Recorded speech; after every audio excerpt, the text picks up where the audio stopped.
Good morning, everyone. I would like to call this meeting to order and acknowledge that we are in Treaty 1 territory, the home and traditional lands of the Anishinaabe, Innu, and Dakota peoples, and in the national homeland of the Red River Métis. Our drinking water comes from Shoal Lake 40 First Nation in Treaty 3 territory. My name is Gary Linklater, and I am your chairperson today. And I am joined on the panel by Zoom, Mr. Ron Merritt and Mr. Larry Robinson to my left. Our city assessor today is Mr. Nathan Kupfer, and our recording secretary is Ms. Belen Rojo. We will be hearing applications for revision of the assessment role in accordance with the Municipal Assessment Act. The matters for which revision is requested have been described in each application, and we will limit discussion to those matters. Statements that are made at this hearing are sworn testimony, and anyone speaking to the matters must be sworn in. Be advised that comparison of assessments of properties are not considered evidence of market value by the board. The board is appointed annually by City Council and is independent of it and the city administration. It makes decisions on the basis of the evidence provided at this hearing and issues a written order that will be mailed to all parties as soon as possible. Please note that the board's decisions with respect to an application may be appealed to the Manitoba Municipal Board if the matter pertains to assessed value or classification, or to the Court of King's Bench if the matter pertains to the application of exemptions from taxation. Should you wish to appeal, information on how to do so will be included with the board's order. With respect to the hearing process, I will confirm the points of appeal with your property to be addressed with each applicant following the swearing in.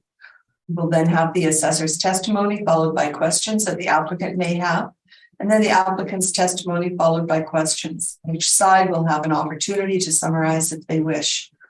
Once all of the evidence about an application has been brought forward, the applicant may leave. The process will repeat for each item on the docket today. The session will close after all the applications have been heard, and the board will deliberate in private and make its decisions. You will receive the board's decisions by registered mail as soon as possible. And as information, all public hearings are live streamed, recorded, and will be part of the public record. This morning, we'll be hearing items 1 through 6 on our docket today. And Ms. Rojo, would you please affirm the assessor and the applicant? Mr. Assessor, please state your full name. Nathan Kupfer. And you affirm the evidence you're about to present is the truth, the whole truth, and nothing but the truth? I do. Thank you. Mr. Applicant, please state your full name. Marcelo Navarro. And you affirm the evidence you're about to present is the truth, the whole truth, and nothing but the truth? Thank you. And the first item on the docket this morning is number 5, Donald. And are there any preliminary issues concerning this property? None for me. Not for me. All right. Mr. Kupfer, if you would like to proceed with your brief, please. This is roll number 1209-7804360. Street address is 5 Donald Street. This is a commercial office building constructed in 1981. We've got a leasable area of 68,407 square feet and a 2023 modeled assessment of $14,092,000 that we'll be recommending today. Page 2 of my brief shows that we have no recent sales for the subject property and includes some photos. You can see here this building is right on the corner of Donald and Stradbrook, right before the bridge as you're heading into downtown. We've driven past it before. As it's outside of the downtown, we have this classified as an OFS. So I've included our general OFS rent comparables table. It shows a general weighted average of about $16 a foot and a min max between $10 and $22.50. These properties are spread out over the city. I believe 2 of the comparables that we're using in this list actually come from 5 Donald Street, the subject that we're discussing today. That would be comparable number 27 we have there at $13.74 a foot. And comparable number 42 there, we have it just over $14 a foot. We are including aspects of this property in our sample analysis for OFS. We have 3 streams on the property, and that's because one of the premises is categorized as a restaurant. So we have 605 square feet of restaurant space here, all being modeled with our standard restaurant parameters. We have a parking structure stream using 128 stalls at $76.50 a stall, capped at 7%. So that's generating a value of 1.679 million using the income approach. And then the meat of the property here, the OFS, the building itself, like I said, 67,801 square feet. We have a total potential rent being modeled 980,504 for the property. So that would equal to $14.46. We're modeling on average for the space. We're applying a 6% vacancy loss, 3% expenses, an $8 shortfall, and again, a 7% capitalization rate to this, same as being applied to the parking structure. And that's deriving a value of $12,307,000, again, using the income approach. Page 12 of my brief here has a summary page just combining the 3 streams into one and giving you that combined estimated market value of just over $14 million. Continuing to scroll down, you get our capitalization rate table and municipal act excerpts. I've included the income and expense mailer for this property. My understanding is it's partially owner occupied. Well, I'll ask the agent which leases here we can check out to which ones we can include. They've included a general summary here for vacancy as well as for net operating income. If you scroll down to the bottom here, they've included 2020 and 2019 NOIs. So this is including the rental revenue and the parking incomes, all the streams combined effectively. They're reporting a net operating income in 2020 of $742,000 and a net operating income in 2019 of $1.164 million. As you can see, there's some differences in the expenses and the operating costs being allotted. And then they have a note here that this is a combination of multiple roles, the income and expense being submitted. So the primary role here is the first one being given 12097804360. That's the subject property. The other 2 roles are small little surface parking lots that are nearby that are owned by the same owner. We have assessed values of about $200,000 on both of them. So capped at about 5%, they would each equate to about $10,000 in net operating income to be considered here in our analysis. They've included their COVID questionnaire. They said that there was a moderate impact with some tenancy impact, but not significant. And that's what all the information I have for this property, and I'm open to any questions. Thank you very much. Thank you, Mr. Cuthbert. Mr. Navarro, any questions? Yes. Mr. Cuthbert, did you look at the actual leases in place and consider them? Yes, I've reviewed the 2020 income and expense mailer, which includes the leases in place at that time. Okay. And also in terms of the actual vacancy and performance over the past, say 5 years, did you look at that as well? I have not done a stabilized vacancy analysis of the property, no. Okay. As well, in terms of your comparables that you have beginning on your page,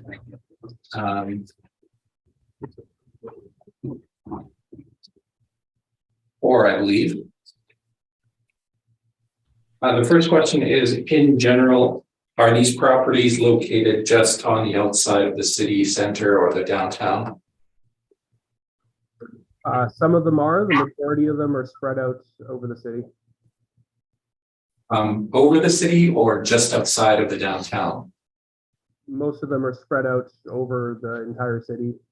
A few of them are just outside of downtown. Okay. So 5 Donald Street, would you consider that just outside of the downtown? I would. Okay. Now, you've provided quite a few number of leases here.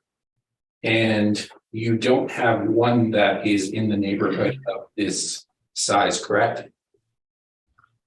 Correct. Not a lot of properties this size, OFS, just outside of downtown to use as comparable that I was able to find. Okay. And you mentioned that you have a couple of leases in here from the subject property. I believe the first one is comparable 27. That is at $13.70 for 1,066 square feet.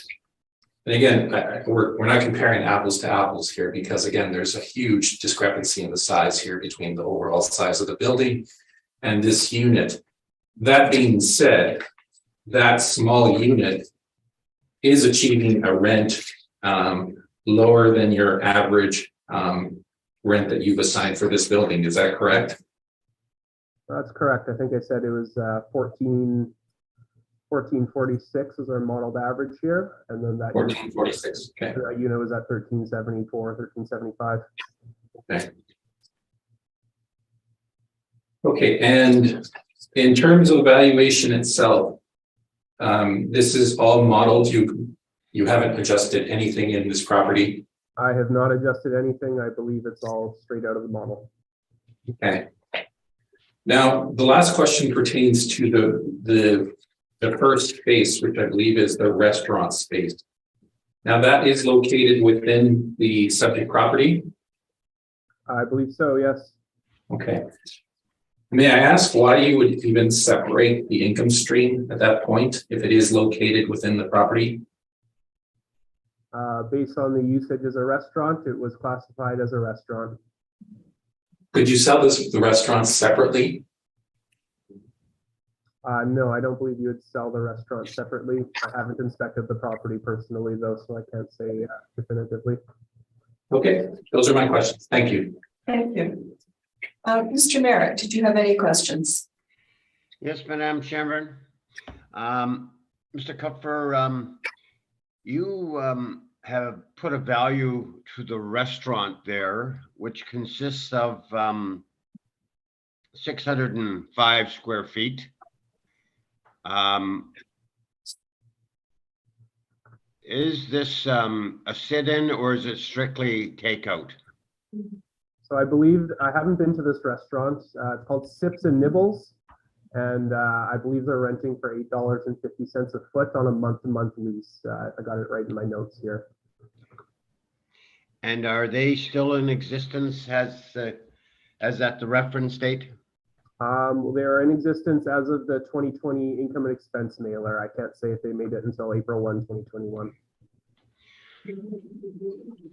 Was this particular building many years ago tried to go condo for offices?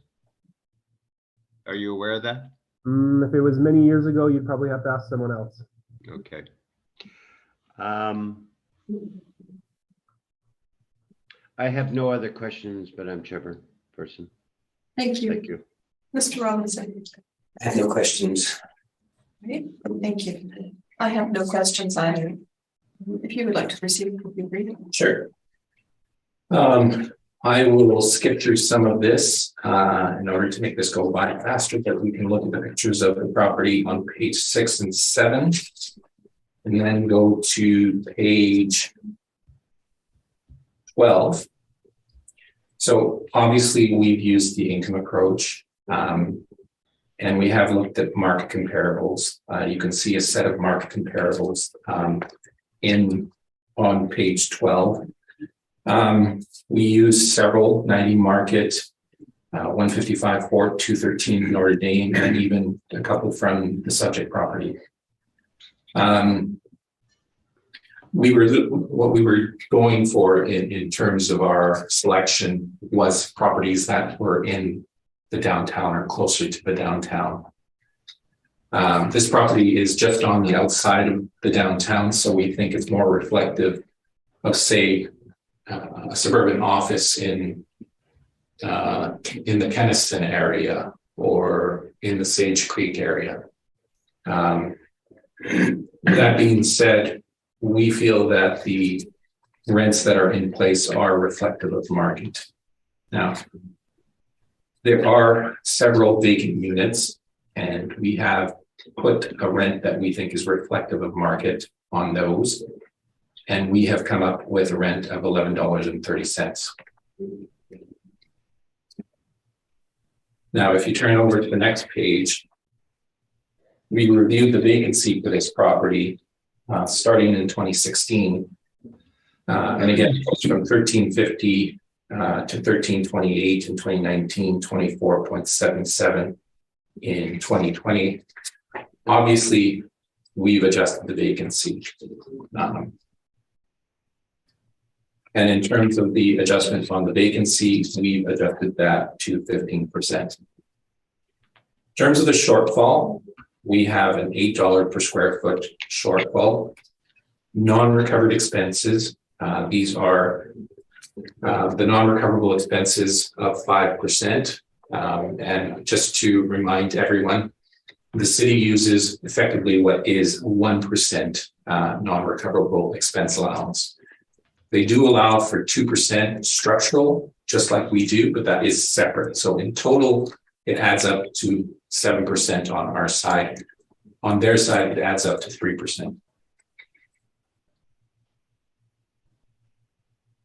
Now, in terms of the capitalization rate, you can see on page 16, our chart, and it shows the Class S range from 6 to 750.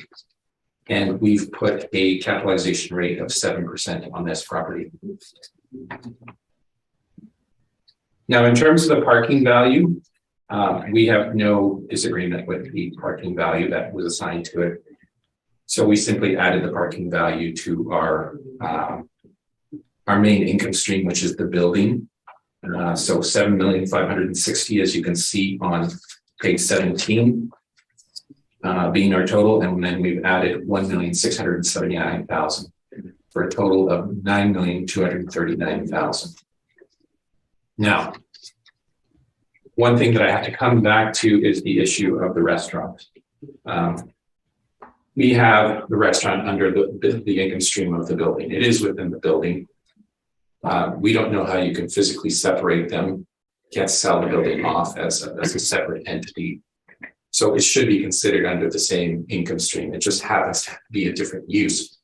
But you can go through many buildings throughout the downtown and see separate uses on them. You'll see restaurants and not always separated. So we didn't feel that there should be an actual physical separation of these income streams. If the building sells, it sells as one with all the leases in place. Now, in terms of the information, I've also included, did I receive the updated? Yes. I did include it. Okay, so it includes the information that the assessor has also included in their brief, which I don't need to really go over.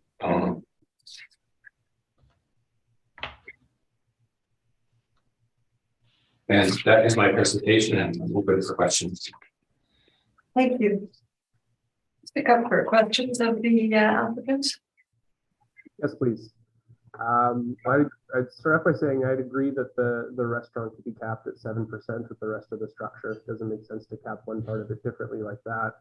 The part I'm hung up on here, Marcelo, is the operating income and the potential income of your workup. Yeah. I'm given to understand that you're using the rents that are in place for the most part here.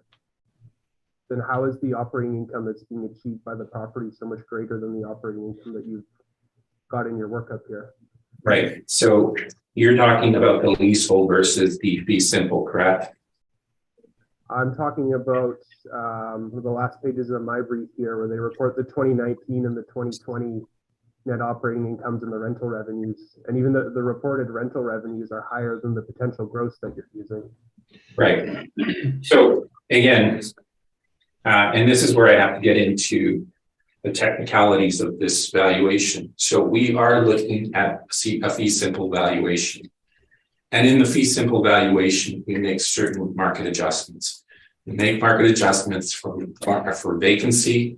We make market adjustments for shortfall, for non-recoverable expenses, for structural reserves. And those you see in both of our workups.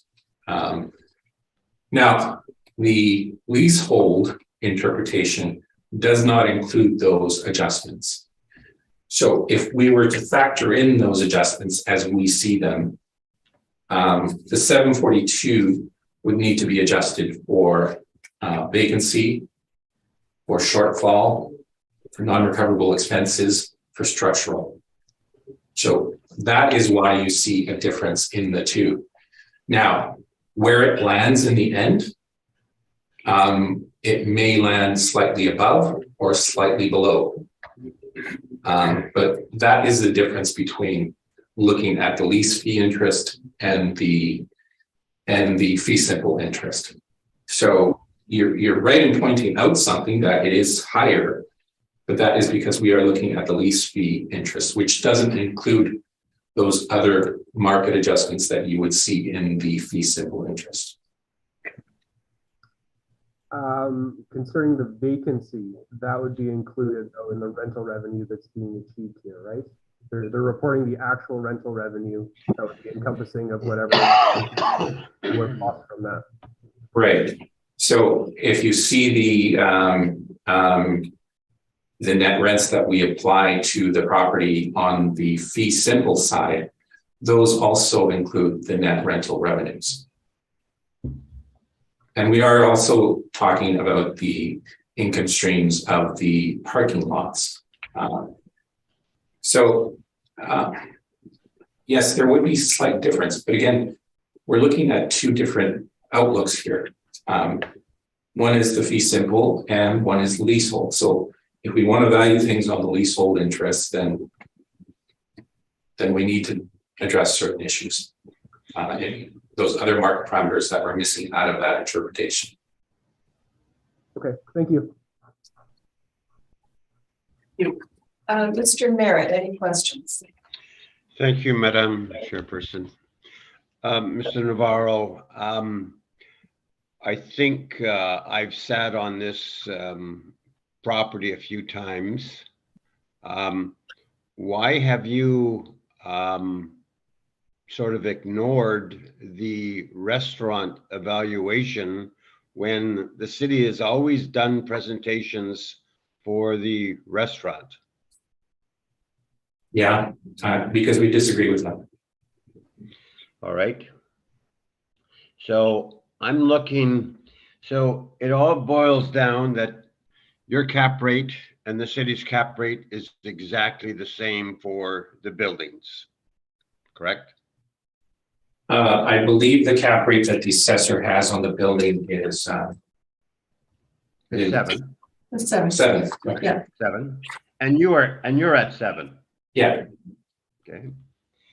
So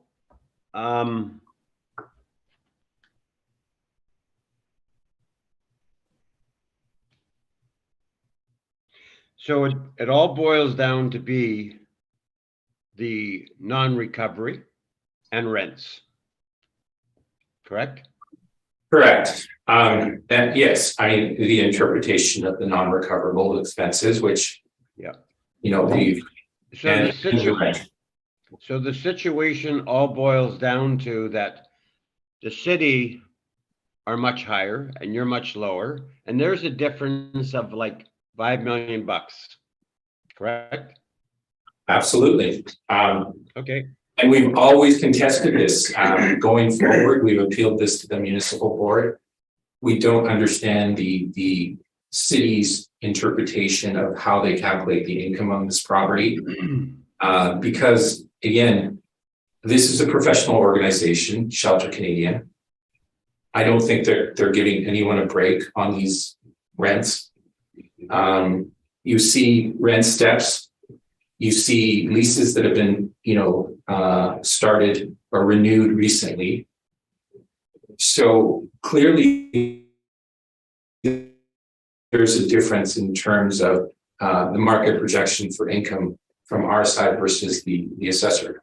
And, again, one is a modeled look and one is one that where we actually review the leases. We talk to the property managers about these leases. We make sure that there is nothing there that is not at market. If it is not at market, we adjust it. And in any vacant situations, we try and make an adjustment to market where we think it should be. So yes, there is a discrepancy in the rents here. And I might also add that, you know, of the comparables that we were looking at that were offered by the assessor, none of them really point to a rent that is really comparable to the subject. Even after you blend in all of the rents over this, you know, 68,406 square feet. So yes, there is disagreement here. So the last evaluation for the property, is that at the municipal board right now? Absolutely. Okay. I thank you, Madam Chairperson. Thank you. Mr. Robbins, any questions? Just one question regarding the leases that are in place. Is there an empty floor in that building as of January 1st, 2023 or no? Just, is there something big, somebody big moving out of there? I don't think so. Because we can go through the leases starting on page 20. You can see there. You can see floors 1, 2. Third is the Winnipeg Regional Health Authority. Yeah, I thought they were moving out. Well, again, we have the income and expenses for the 2020, and that's what's at stake. Yes. Okay. So we can't consider No vacancy going forward. Agreed. Thank you. Yeah. I hope that everyone heard that. Yes. Okay. I just have a couple of questions, Yeah. Mr. Navarro. The restaurant. Is it still in existence? To my knowledge, yes. It's opening today at 9 o'clock. All right. Thank you. And just to clarify, you used actual rents, correct? You used actual lease. Yes, but we need to be clear here. We're using Yes. the actuals because we think that they are the market. Correct. Yeah.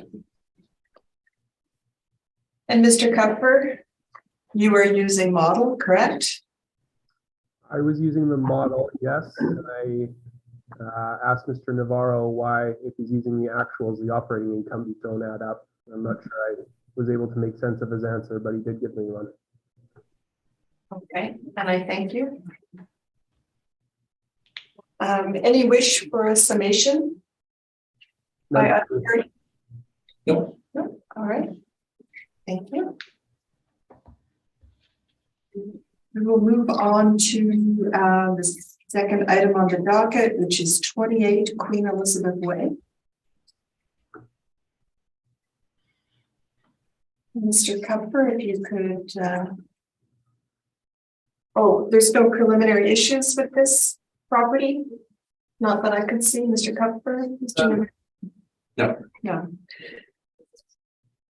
So, Mr. Kupfer, the floor is yours, if you'd like to proceed. So this is roll number 12032305-100. Street address is 28 Queen Elizabeth Way. This is again an OFS right on the edge of downtown, on the corner of Mayfair and Queen Elizabeth Way, which is effectively Main Street at that point, just south of Broadway in Maine.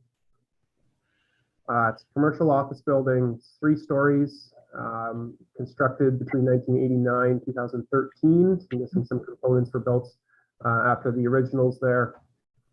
We have a leasable area of 12,648 square feet out of a total of just under 15,000. And we have a 2023 modeled assessed value of $2,581,000 that we'll be recommending be maintained today. Page 2 of my brief shows no real recent sales here. We've got one in 2010 for $850,000. I didn't investigate that one personally, just based on how old it was. You can see some photos I've included. The building shows quite well. From what I can see, it's been renovated, at least on the outside there. Again, it's an OFS, so I've included our OFS table. They probably compare fairly well to that property that we just discussed. No changes to the comparables. That's all the same. We have 4 premise IDs, all with C2 standard finish, so no basements or government agencies or anything like that. It's just being modeled standard. Again, 12,648 square feet with a potential rent of 186,418 equal an average rent of about $14.74 being applied by the model. Along with that, we have 6% vacancy, 3% expenses, an $8 shortfall, and a capitalization rate of 6.35%, which derives that value of $2,581,000 using the income approach. Only one stream on this property, so it's pretty straightforward. The building is partially owner occupied.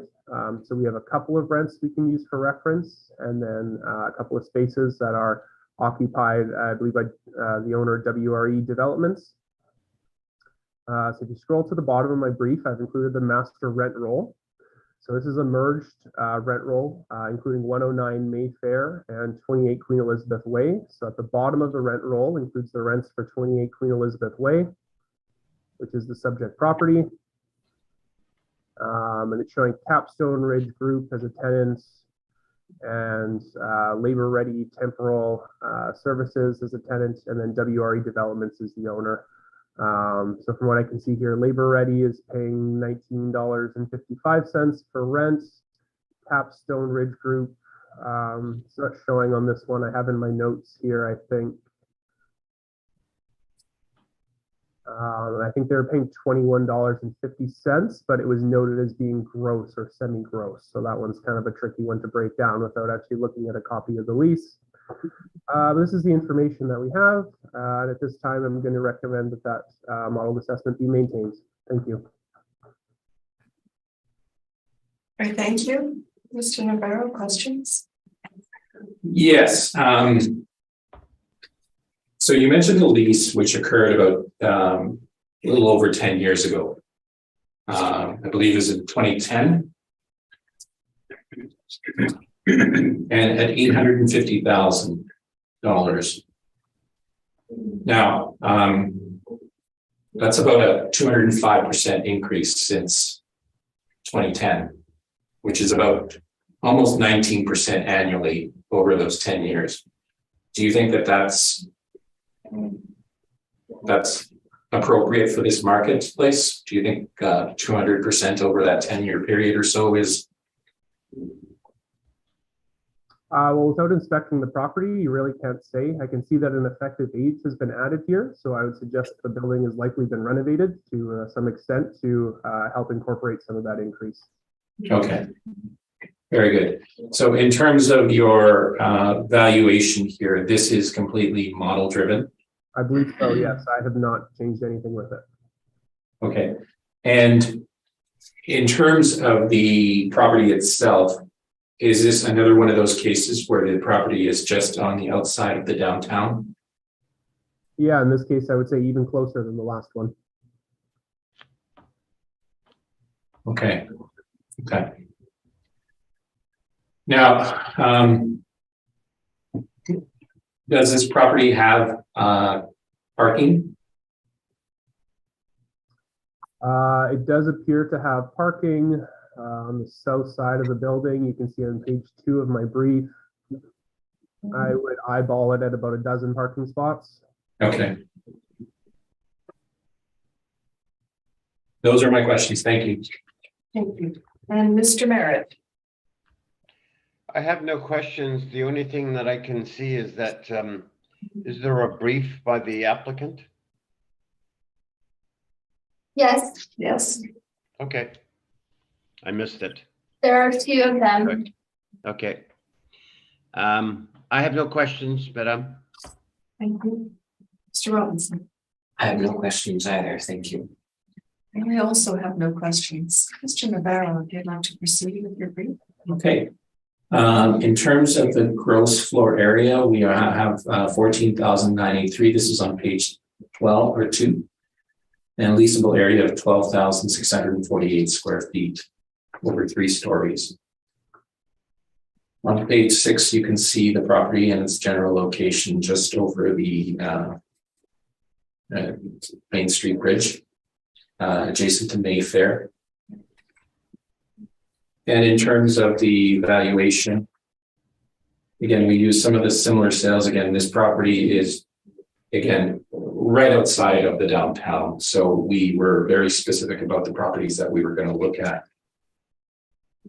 On page 12, you can see our rents. We used the 1955 rent for the 2,100 square feet, 1308.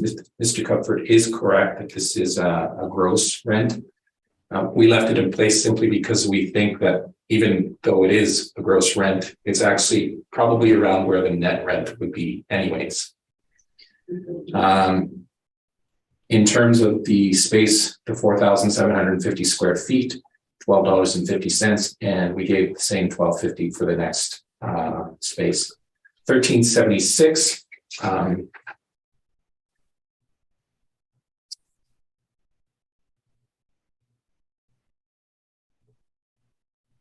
In terms of the difference in income, it's not considerable. There is about maybe $12,000 difference in terms of the potential there. In terms of vacancy, we didn't deviate from the vacancy at 6%. We did look at the vacancy over quite a few years. We didn't think that it was necessary to adjust it in this case. $8 per square foot on the shortfall, non-recovered again of 7%, and the capitalization rate. There's a slight variance between the assessors and ours. I mean, theirs is at 635, we have 650. So there is a difference of about $359,000. We are at $2,222,000 rounded. In terms of the accompanying information, all we have is the additional income and expense information that the property owner supplied.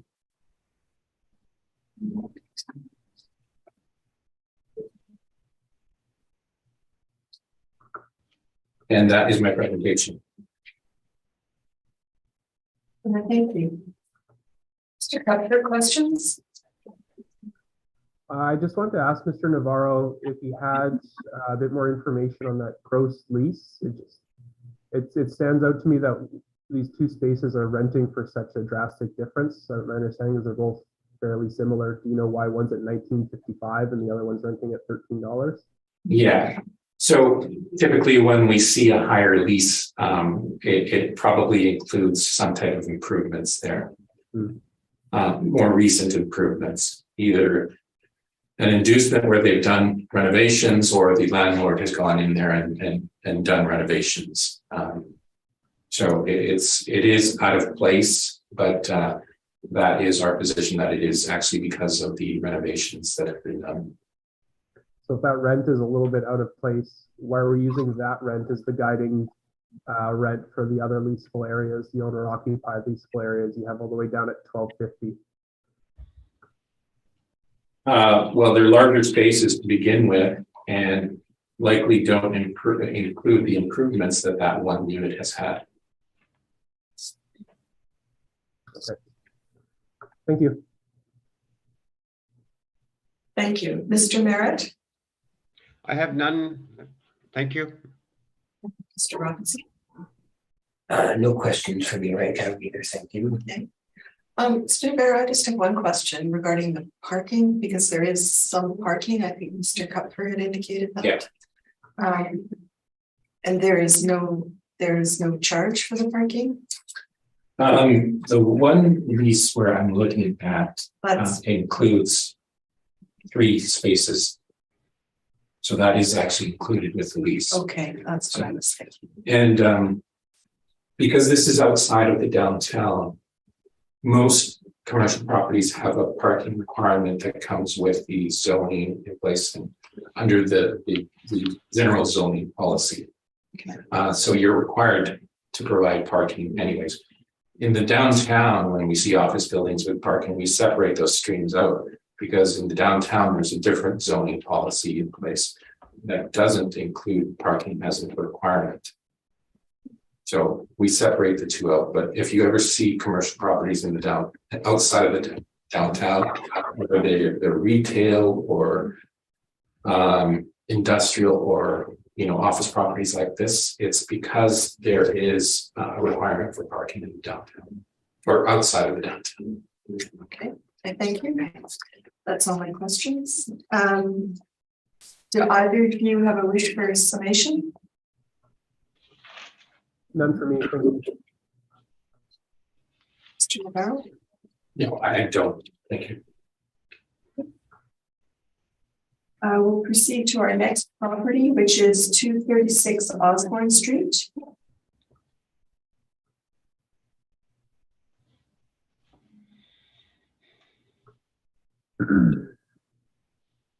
And are there any issues on this property?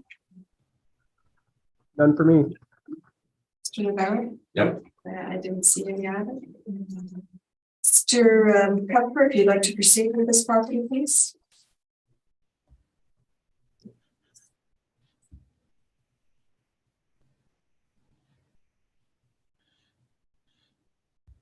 This is roll number 1202-1274-6000.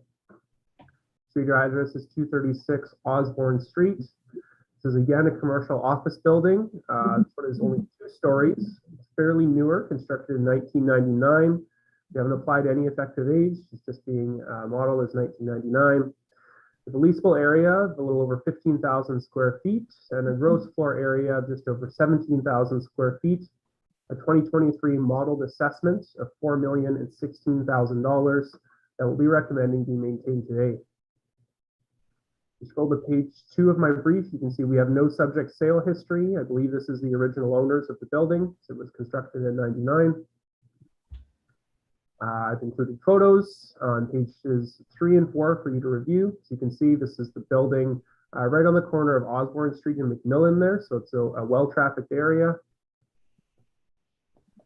It is an OFS again. So I've included the same OFS rent comparables table. No changes or surprises there. We have only 1 stream on the property with 4 premise IDs, all with standard finish.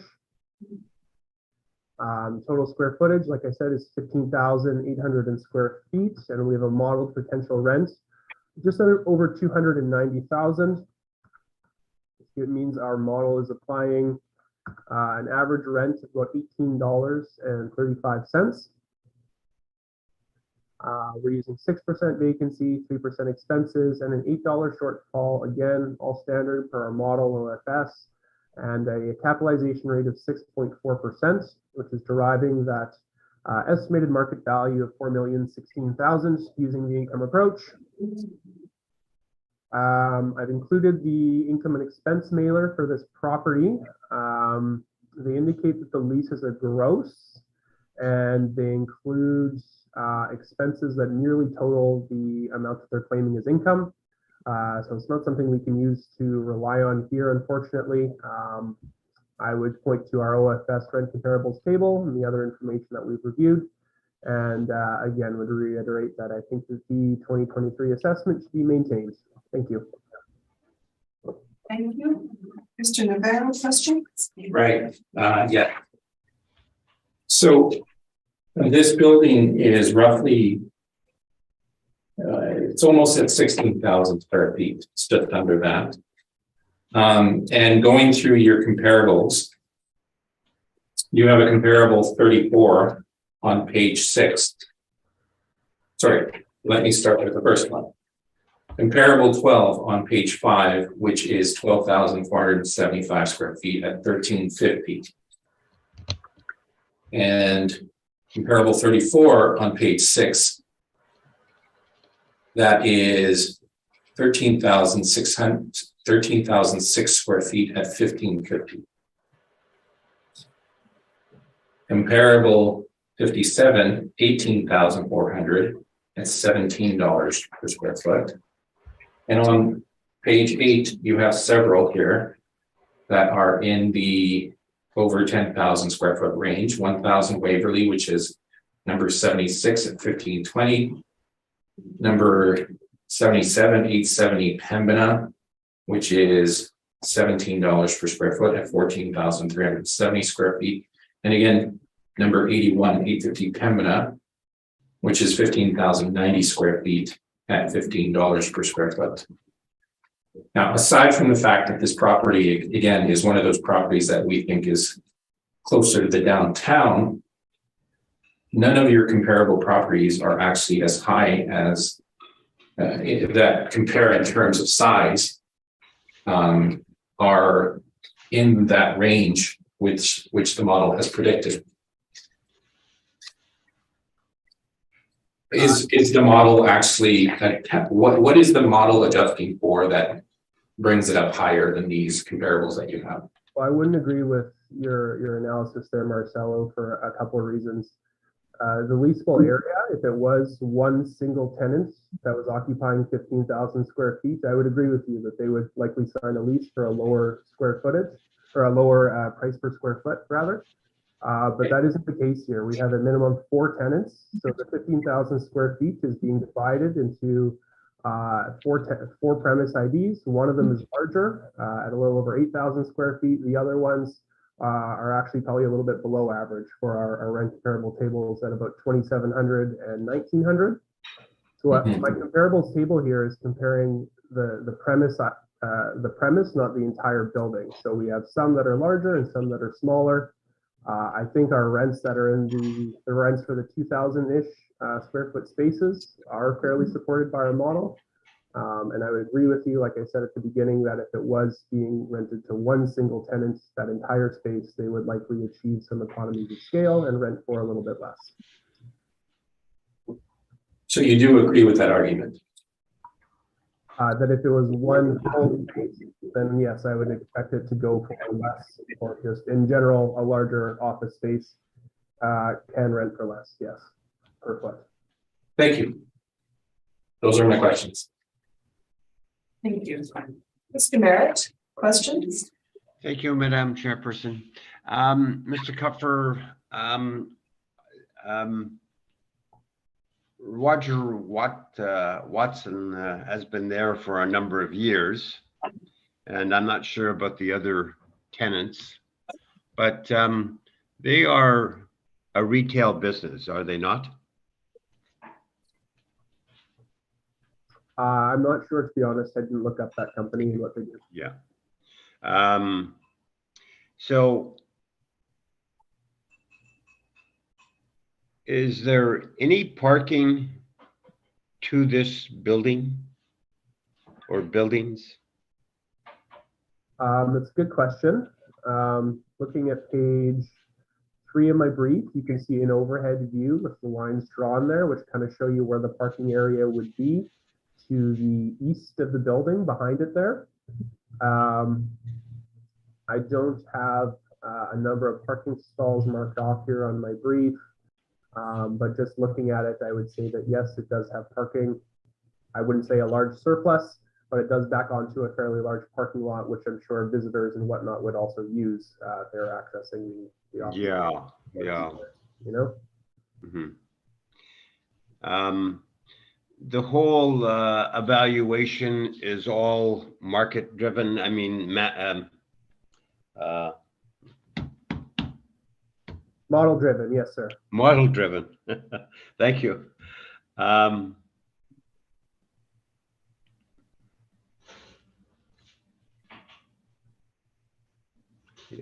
have no further questions. Thank you. Thank you. Mr. Robinson? No questions. Thank you. I just have one question, Mr. Kupfer. Did you have a chance to inspect this property? I haven't inspected the property. I haven't been inside it, but I do know the area pretty well. Okay. And just a blanket question for the remaining docket and the previous 2 properties. You haven't inspected any of the properties on the docket today? I have not, no, not for assessment purposes. All right, I thank you. Mr. Navarro, if you'd like to proceed. Yes. Again, this is 236 Osborne. And in terms of the scope of the work, again, we try and get out to these properties whenever we can. The one unit that was not inspected was, I believe, Hilltop Research, which is unit 1. But we get a general sense of fit and finish of the property when we walk into these buildings. In terms of the site picture, on page 6, we have the general location there. You can see it. It's basically on the corner of McMillan and Osborne. It's not too far out of downtown. In fact, it's not too far from the previous property that we looked at 5 Donald Street.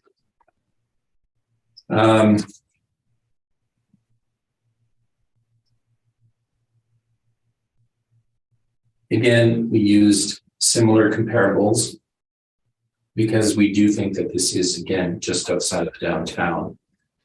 Now we have, for the first base, which is Hilltop Research, which is the largest tenant here, at 8,360 square feet. We used a rent of $12.25. And that is basically taking a market rent. Now, in terms of the other spaces, we have Watson Jewelers in space number 2, which is 1,980 square feet. That is a retail lease. We feel that that rent would be slightly higher. We've given it a rent of $16. Now, that also corresponds to the lease in place, which is the gross, but those don't confuse the two. We just think that the rents would be around $16 if they were net for these particular spaces. This is a newer building, so you can see that we've assigned rents that are higher than some of the other properties that we've looked at. So 2693, that's the third space. That is a chiropractic office. So again, that is medical. So we think in that case, there would also be a slightly higher rent on it. So we applied a $16 rent on it. The last space is Get Assist. I'm not sure what their outlook is, but we've assigned a $16 rent on that one. So we've come up to a rent of $14.01. That is higher than the properties that we've looked at. But again, this property is newer. Now, in terms of the vacancy, we've applied a 6% vacancy, an $8 shortfall, non-recovered expenses. We haven't deviated from that. In total, with the structural reserve, we add up to 7%. And in terms of the capitalization rate that we've applied, it's 650. Now you can turn to page 17 and see our workup. So again, we've started at $220,000, 225,380. We've applied 6% vacancy. That gives us an effective market income of $207,306. Expense allowance of $22,069. That gives us $185,237 dollars, to which we've applied a $6.50 or 6.50% capitalization rate. We have deducted $15,260 in rent paid to Shindico for additional parking, giving us an indicated market of $2,834,543. Now, that is about $835,000 difference between the assessment and our indicated market. If you turn to the income and expenses, you will see on page, I believe, 20, your page 20. I hope it's page 20.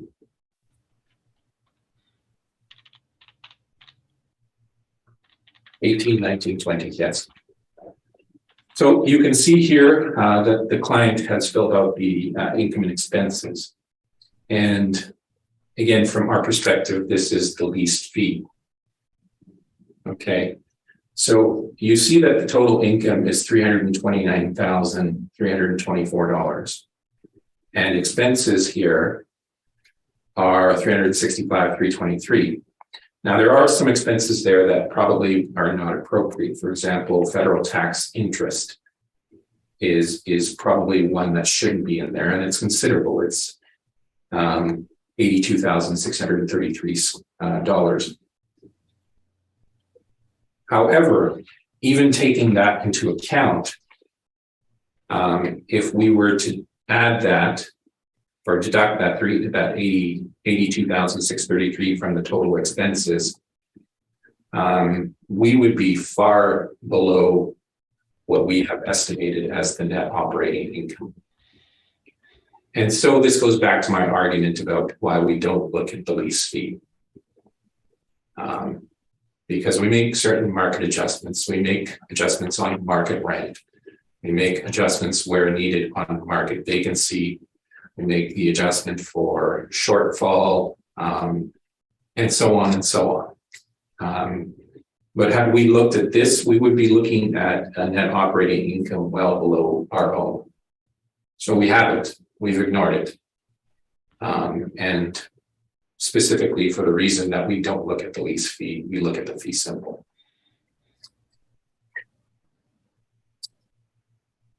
And the rest of it is just the lease information. So I am open for questions.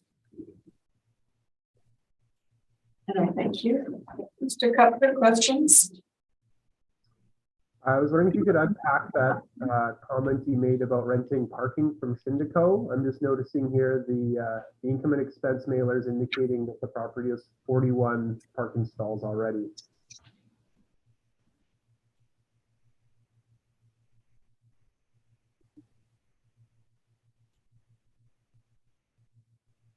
Just give me a minute.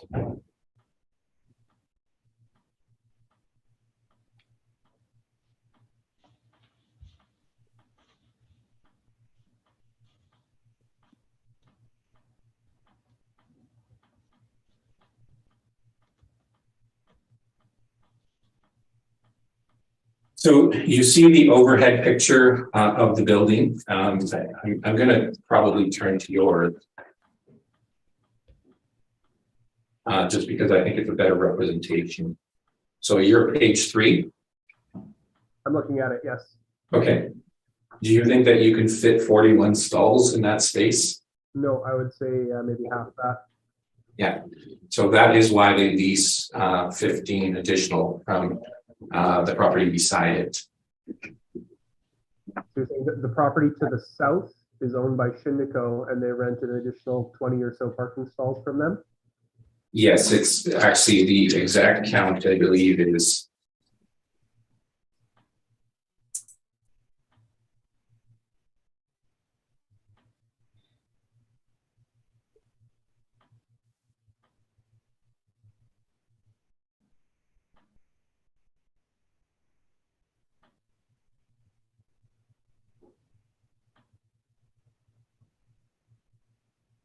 I don't have the exact count. It just says 15,260 for additional parking from Shindico. And I noticed they had a waste snow removal and then they write Shindico beside that. And then it's almost $17,000, which is obviously in excess if they only have 20 parking stalls. So would that be for the ones that Right. So they're probably paying Shindico for the clearing of some of that space because I mean they're taking up a portion of their parking lot through those spaces that they're renting. So they're paying Shindico to clear some of that snow. Okay. However, that's still an expense to them. Okay, that's my only question. Thank you. Thank you. Mr. Merritt? Thank you. Mr. Navarro, I don't quite follow the deduction of the $15,000 from the value. I can't get my head around that. Because it's like an expense, but yet you're deducting it from the value.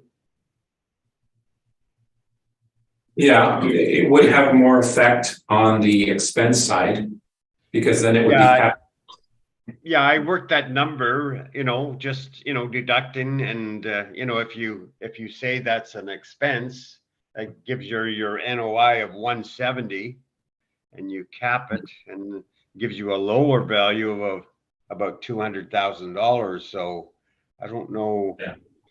I don't know if that is appropriate to have a value and then deduct the extra parking expense that you pay. Now, does Roger Watkins or Watson pay this, and do the other people involved in the building also pay Shindico? No, this would be the property owner that's paying paying Shindico.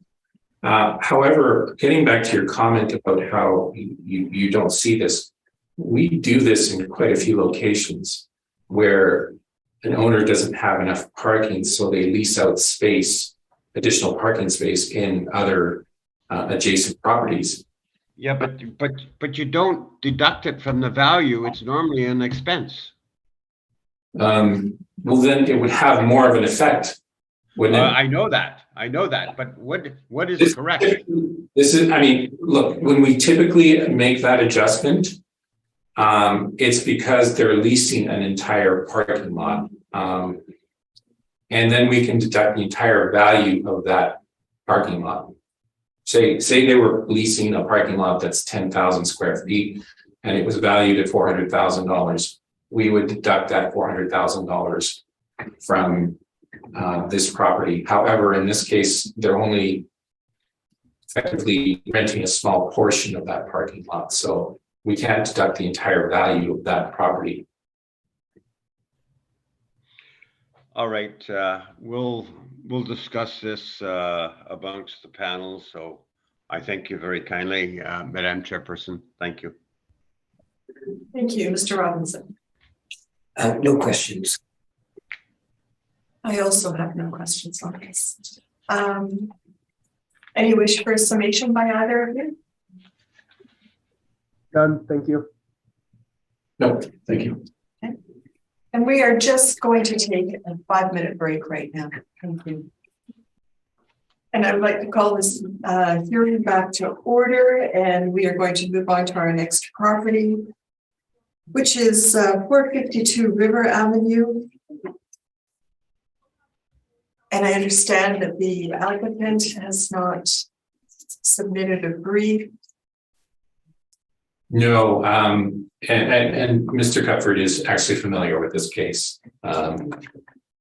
So we are going to request a confirmation. I believe he knows the reasons why.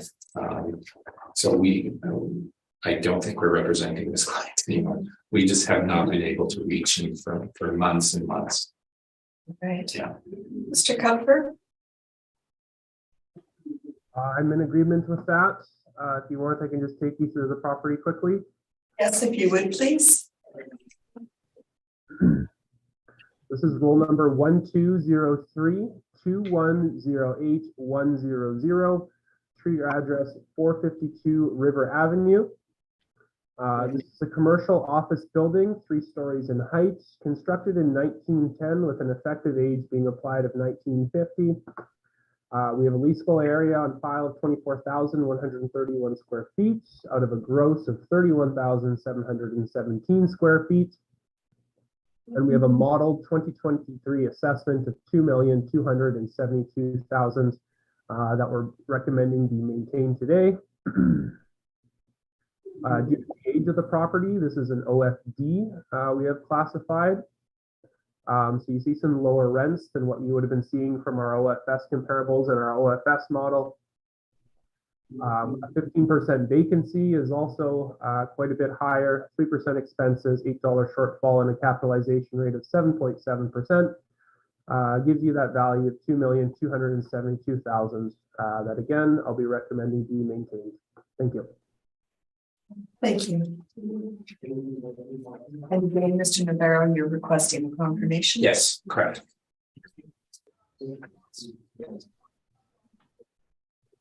Mr. Merritt, did you have any questions regarding this confirmation? Just one or two questions. Mr. Navarro, you're employed by the client, so why haven't they been in touch with you in regards to a presentation? I mean, they're, what exactly goes on between you and the client? Well, Mr. Mayor, I will say that typically we would be easily, we would, answer that question in this particular case. Mr. Cuthbert is familiar with this situation because we've dealt with it at the municipal board with this particular client. I don't wish to actually get that into the public record. Right. Because it is, it's rather personal, I think. So I don't want that getting into the public record. All right. Okay, I thank you very kindly then for that explanation. I have no further questions, Ms. Linklater. Thank you. And Mr. Robertson? No questions from me, Madam Chairman. And I have no questions. Thank you. We will proceed to number 5 on our docket, 635 Broadway. Whenever you are ready, Mr. Cuthbert, we can proceed. This is roll number 1209-088-3500, street address 635 Broadway Avenue.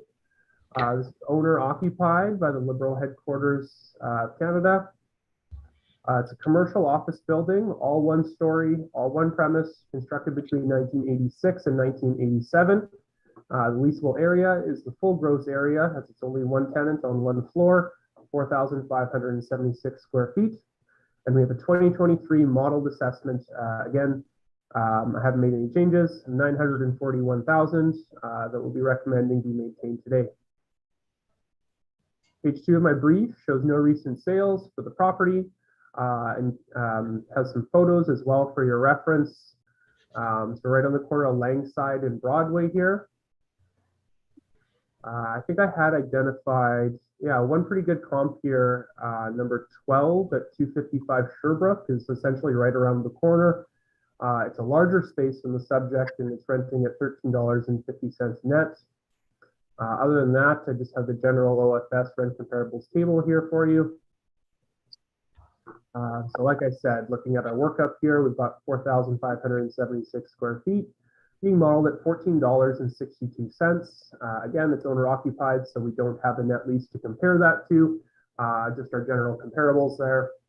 We're using everything else that's standard for an OFS here, 6% vacancy, 3% expenses, an $8 shortfall. And for this one, we're looking at the capitalization rate of 6.25%, which is deriving that value of 941,000 using the income approach. I've included the income and expense mailers for you. Like I said, it's owner occupied, so they've included their expenses for us, which is appreciated. And there's no rental income to speak of. And the COVID questionnaire as well just says that there's some moderate impact and staff work from home. Again, it's an owner occupied building.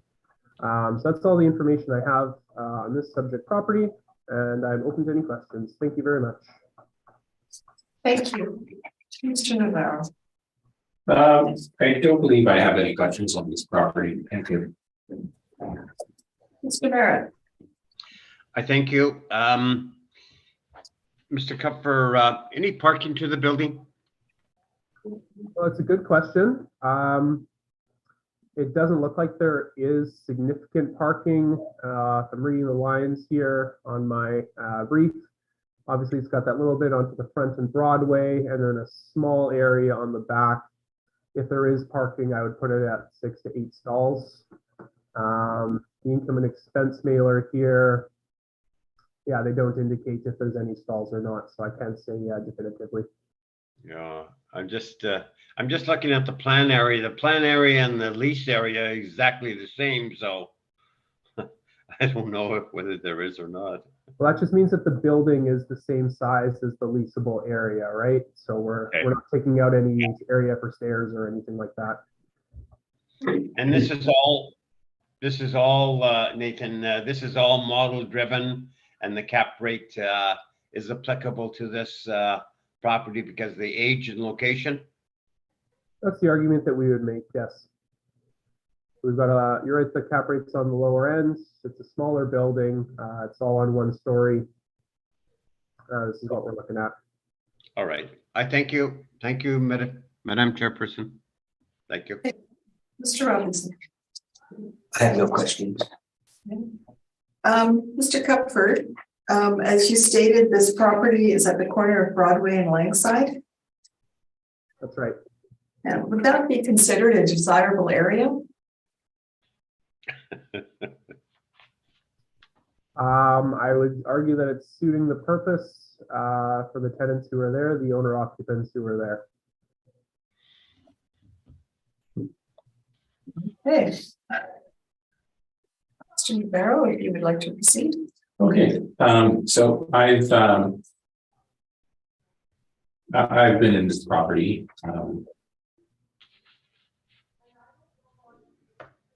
Let's be clear, just to inspect. Fair enough. And so we can just turn to page 12. We used similar rental comparisons that we did for the other properties. Again, this property is really just outside of the downtown. We've placed a rent on it of $12.20. It is a newer property. I would argue that it has two negative features to it, and that is one, the lack of parking, and two, the general location. So we are comfortable with the $12.20 rent that we've placed on it. And obviously this is an owner occupied situation. So this is a market rent that we've looked at, and onto this property as being appropriate for it. In terms of vacancy, well, there is no vacancy. So we haven't deviated from the model vacancy for this property. Shortfall is 8. Management, other, in this case, we didn't put any non-recoverables in there, or at least not at the level that ours typically are at. And we've given it a cap rate of $6 or 6.50%, 6.50%. That gives us an indicated value of $749,835. And the current assessment is $941,000. It's a difference of about rounded to about $192,000. In terms of the income and expenses, again, we've gone over this, it's owner occupied, so all we are getting is the expense side of it. And that is my presentation, and open for questions. Thank you. Questions, Mr. Cupford? I have no questions. Thank you. Thank you, Mr. Merritt. Thank you. I do, Mr. Navarro. You haven't included the non-recovery, mainly because it is owner occupied. Is that correct? It may have just been a actual overlooking when the review was done. And I just failed to include it in there. However, we haven't included it, so I'm not going to make the argument for it.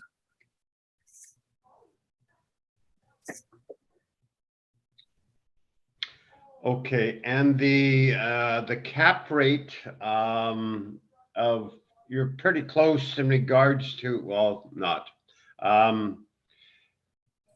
Is there any premium in regards to being in that area at all that you considered?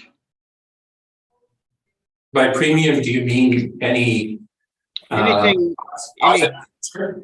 the normal, out of the normal, you know, like you might look at probably a premium add-on for location in that, I guess, maybe core area?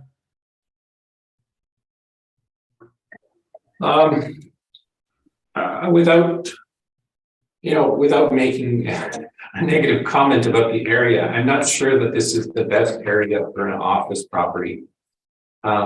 So to answer your question, no, that would be a negative from our side in terms of adjustments.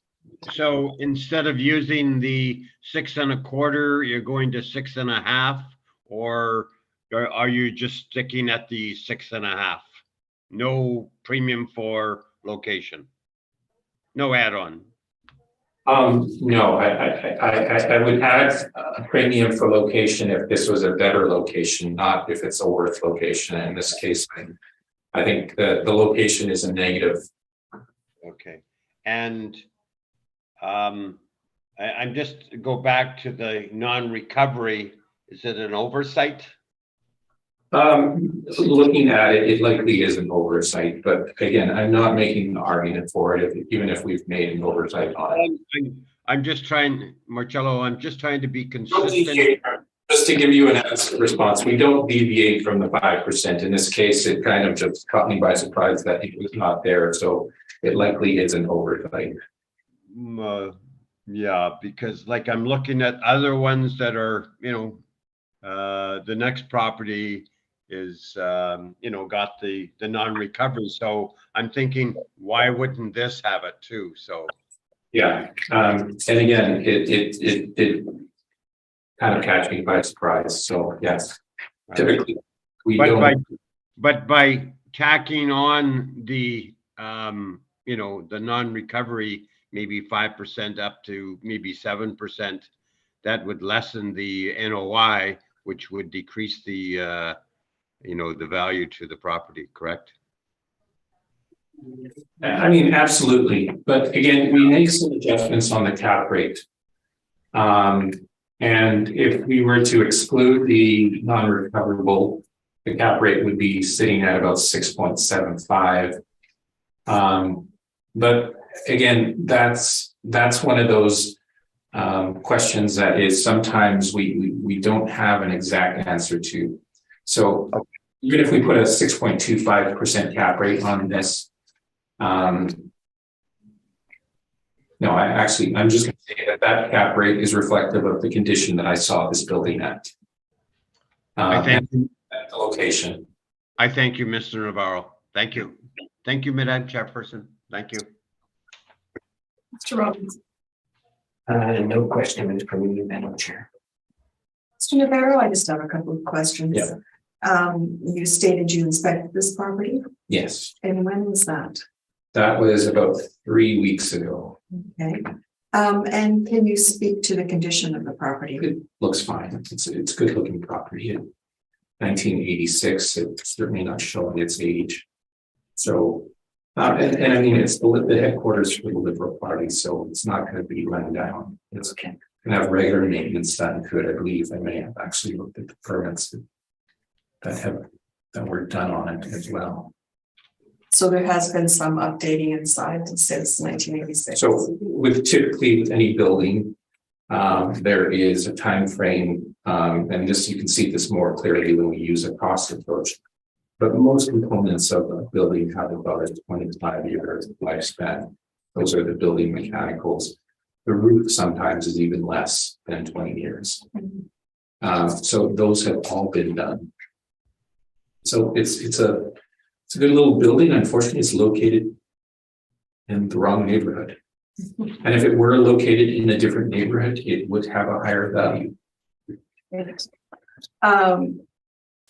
Do you know how long the present owners have been there for?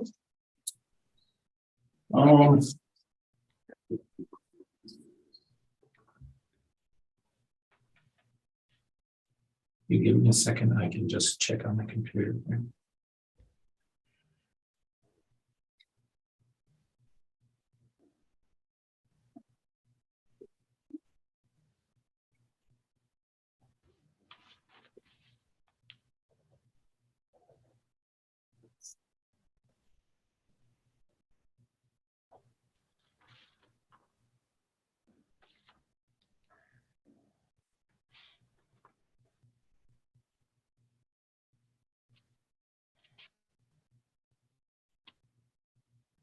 2003.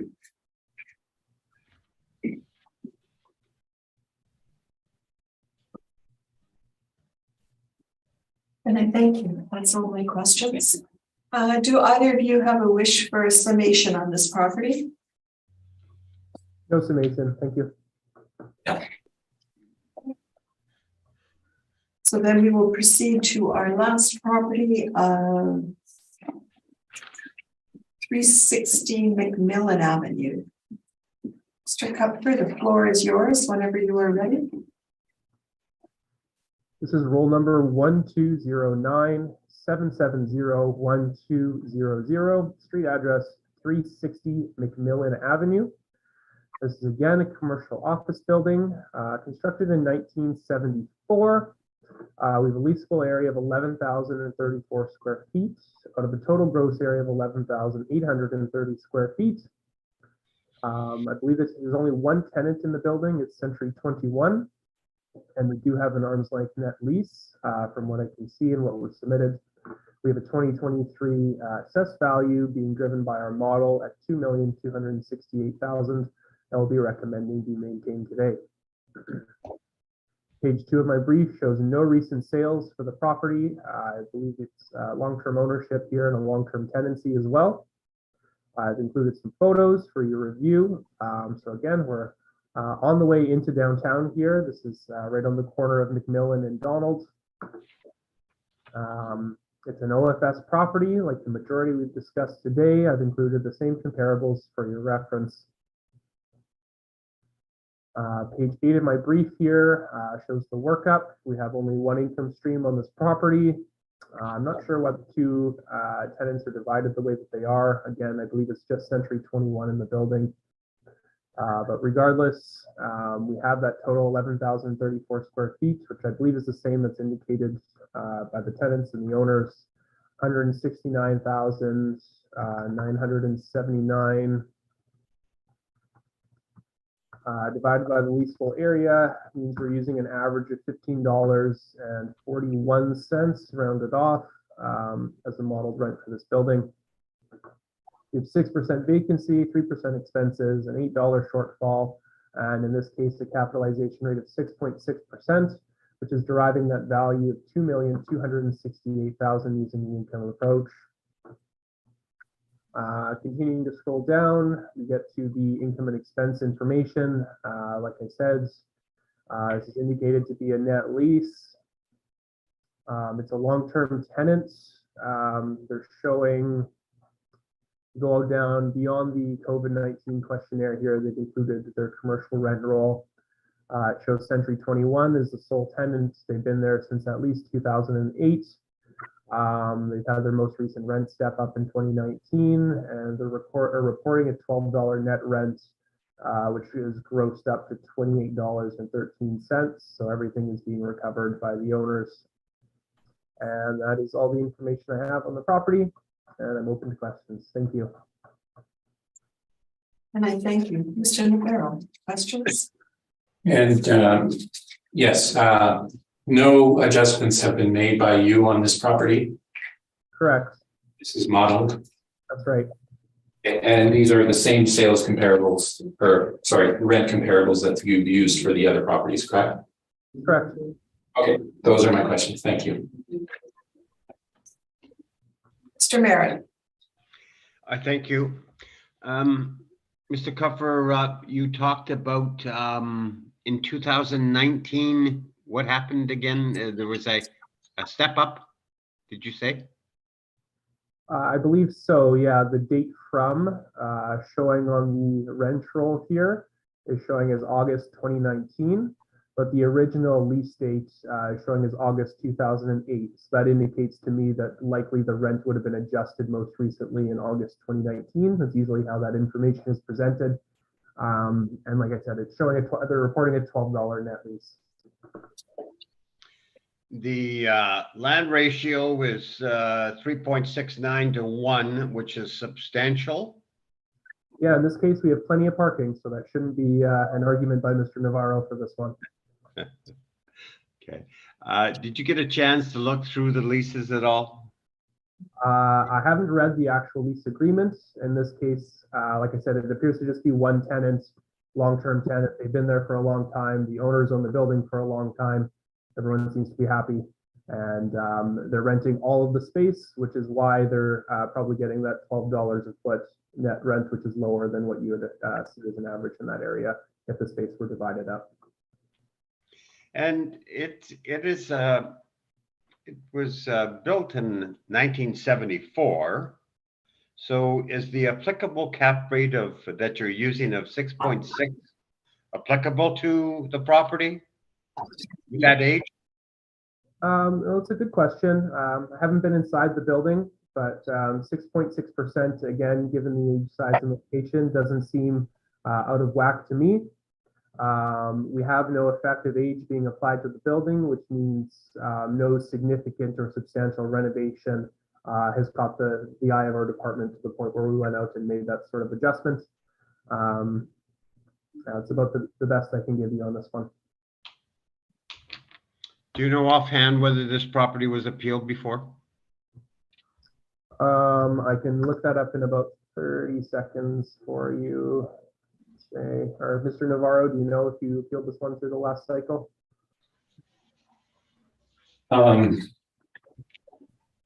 Let me just, Sorry, I didn't have that in my notes. I could probably add it to my presentation. All right. Okay. That's all the questions I have. Thank you, Madam Chairperson. Thank you. Thank you. Mr. Robinson? No questions. Okay. I don't have any questions at this time. Mr. Navarro? Yes. The floor is yours. Did you need a minute? Just like 30 seconds while I open up. Take your time.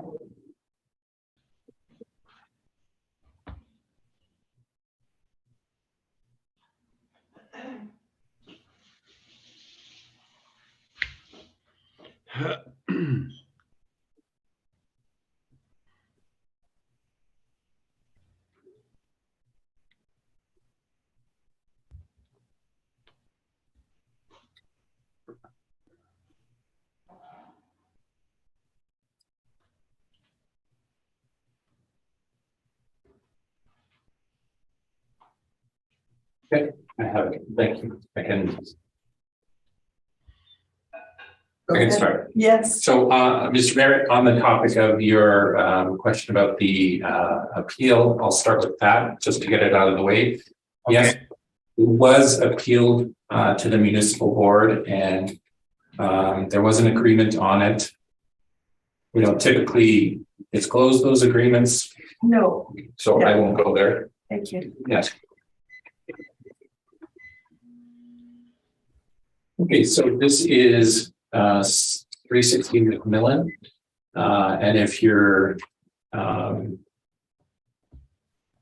unfamiliar with this location, it is close to some of the other buildings that we've looked at. Basically, you'll know the dollar store there near Osborne and McMillan. So it is actually right behind it. It does have parking, and as we mentioned with these properties outside of the downtown zoning policy, they are typically required to have parking. You can see the pictures on page 6 and 7 of the location, and this is Century 21. It is one tenant, so. And it has been one tenant for quite a while, so technically it should be one CRU as opposed to multiples. And we've looked at the rents we've used for the other properties. In terms of the rent that we put in place, we put a $12 rent on it. That is based on the property. So the property lease was renewed in August of 2019. The last lease term ended in July of 2018. So this is not a step up. This is a lease renewal at $12. So we believe that that is the rent, that the rent is at market. So we have effectively gone with the market rent in this case, or the actual rent in place, which is at market in our opinion. From the vacancy, we have not deviated from that because it is one tenant. There is no vacancy there. $8 per square foot for shortfall. 7% non-recoverables. That includes the 2% structural. And in terms of the cap rate, we have elected a 6.5% cap rate. The 6.5% cap rate, and that is our interpretation. The property has parking. It's situated between effectively two thoroughfares, Corridon and McMillan, and very close to Osborne, very close to the downtown. I don't think there's any argument here because we're actually a little bit lower on the cap rate. But that is the reason. We did review the permits for this property. So over the years, it has had basically everything done. Electrical, plumbing, HVAC was done in 2009. There have been some slight plumbing alterations. But basically, this building has had normal repair schedule done to it. So it's in good shape. It's in a good location. The income, I think, is good. In terms of a person looking to buy this building, I think they would probably be okay with the 6.5% cap rate on it. So we're comfortable with this valuation.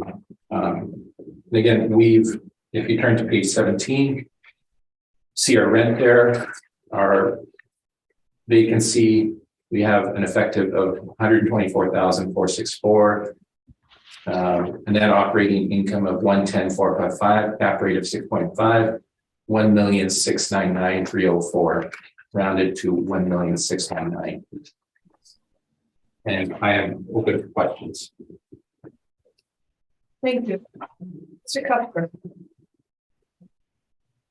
I was hoping you could help clarify that lease renewal comment that you made, looking at the commercial rent roll, showing the lease was signed from August 1, 2008 to July 31st, 2023. So why would they have renewed their lease 11 years into a 15-year lease? Yeah, I don't know, but that's what we have. We have the lease term ending in August 18 at $10 per square foot. Per the 2017 INE. Now, in 2018, yeah, I mean, that's where you would have found the comment, is in the 2017 INE. So we have, again, we have looked at this lease. We think that it was a renewal happening at August of 18 at $12 per square foot. The income and expense mailer indicates, I think it's 28 parking stalls. Do you know if that's accurate for the site? Just looking at it, I would have guessed more than that.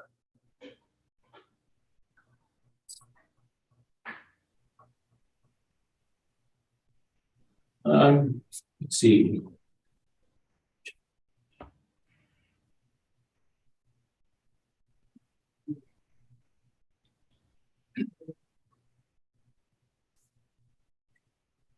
Okay, that looks pretty accurate. Okay. I mean, I'm counting it by looking at the aerial photography on it, but based on that, it looks fairly accurate.